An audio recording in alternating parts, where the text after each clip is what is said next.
last 8 years, we've learned quite a lot. In the early part of the conference, we started off with an institutional framework about what we wanted to do. A lot of it was driven by delivering race equality, which was a government-led program in relation to reducing health inequalities with BME communities. I was part of setting it up with WCN back in 8-9 years ago now. So I've been at every conference, which I've seen grown every year, and we've built on it every year. So it's been really exciting to see it grow and get to a stage where we've now got an exhibition that people came from all across London to come and see. And as the years have gone on, year 1, year 2, year 3, we actually realized that the power to change is not actually in the hands of the institutions, and it's in the hands of the communities themselves. So this year's conference was called or framed around the social factors that impact health.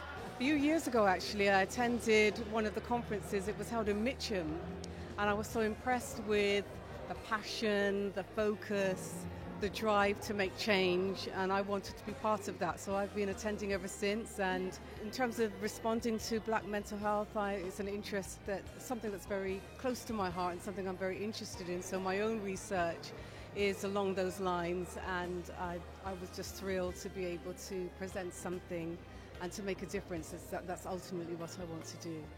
As I say, the idea came from an earlier study when I saw how black men, when they get into the psychiatric care, they just don't get out. They just get nothing else other than medication. So I was curious to find out, are there other things that work for these men?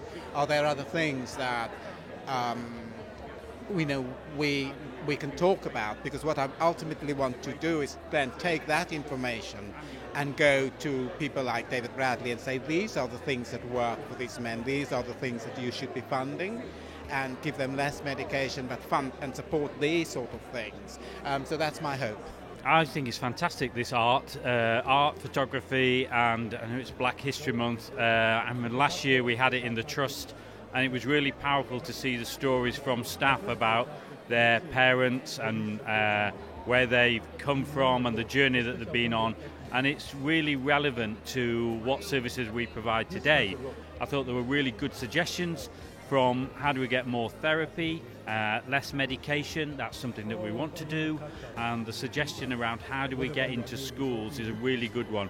And I'm going to do work around how do we work with children and start early, because I want to bring down that mental health is not something to be afraid of, that we should talk about it, that people can start, and we start early and stop this stigma and this reluctance to talk about it. I think it will help us in years to come.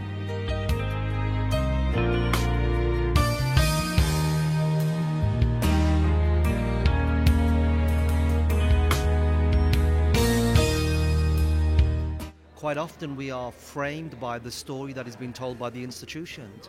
They tell a particular story about black communities, they tell a particular story about health, and we are often shaped by the stories they tell. And what was important at today's conference, and the conferences we've had in the last few years but really came to the fore at this year's conference, is allowing the space for other stories to be told. Absolutely amazing, and I'm really thankful and really grateful in a way, because it's nice to see it in picture form and be able to read actually even my own story. Reading it sounds actually, really wonderful. I was actually just saying the energy that's in the room, the opportunity to be able to talk to different people around different issues and having it recorded and actually acted upon is great, because at least at the end of this one, the beginning of the next one, we will get what have we done. This is where we started and this is what we've done. So I think it's an excellent opportunity. This is the season that we celebrate Black History Month. One of the things that I heard in the earlier session was the importance of our narrative, or the power of the narrative, the importance of telling our story. And I think every generation has that sacred responsibility to keep retelling our story to each successive generation. And so I think this is a fantastic way to tell. I'm humbled to be included in the Hall of Fame, as it were. For the small contribution that I have made. I feel humbled but honored and quite privileged to be sharing alongside some great contributors to the Healing Our Broken Village program. And how I got involved in it, Healing Broken Village, was from day one really. I was part of a trio who helped to set up the BME Forum. Malik, myself, and a community development worker called Hermes, who was around at that time. And then after a while, the next year, it grew bigger. Every year it keeps growing bigger. So what's this Broken Village, Healing Broken Village, is about the community, healing the community. And I feel that is my role, healing our community. It was a very vibrant, energetic conference. A lot of people contributed, a lot of energy, a lot of ideas, and the issues were very real and deep ones. And it wasn't a facile affair at all. No, people didn't give easy answers, but these are the issues that we need to go on talking about. The drama production, I mean, it tells the story of many, many women, and of course I can relate to it.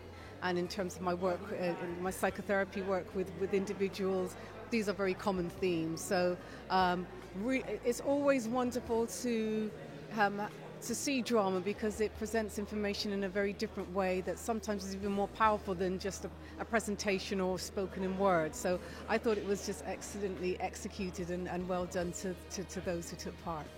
It was hard, it was tough. And there was no one to speak to. There was no one to reach out to me. And I walked with these things. They followed me. Day by day, they spoke to me. They were my reality. These things were the issues of my life. These things governed me. They surrounded me. And they suffocated me.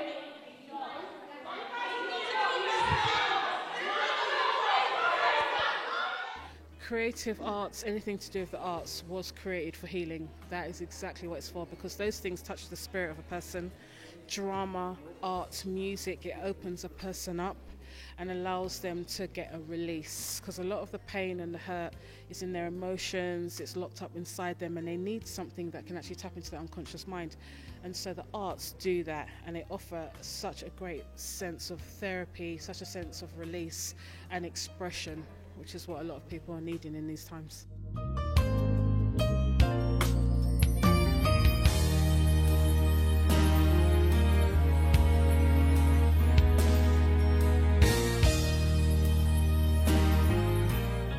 Each year we keep coming back, and of course some of the questions are familiar, but there's always something new, something fresh and something different. And the fact is that the problem of mental health and overrepresentation, disparities in health, they're still with us. One of the early sessions, I heard a quote that stayed with me all these years. Not everything that we face will change, but nothing will be changed until we face it. And we just have to keep coming back. We won't go away, as we heard earlier. We're going to keep coming back, but with fresh, saying the same thing, perhaps if we have to, but in a fresh and more creative way, which is what I think each subsequent conference does. It's a powerful message here, seeing this, and I think the message for me is, and the things that we need to do about the organisation is, this, you can apply the same to the organisation and think, what is the history? Don't forget the history, learn from some of it, learn from the mistakes that we've had, but also how we can change and how we continue to change. So I'll take some parallels back into our own organisation about where we've come from and where we're going. So it's a good, I think it's a good theme that we can take through.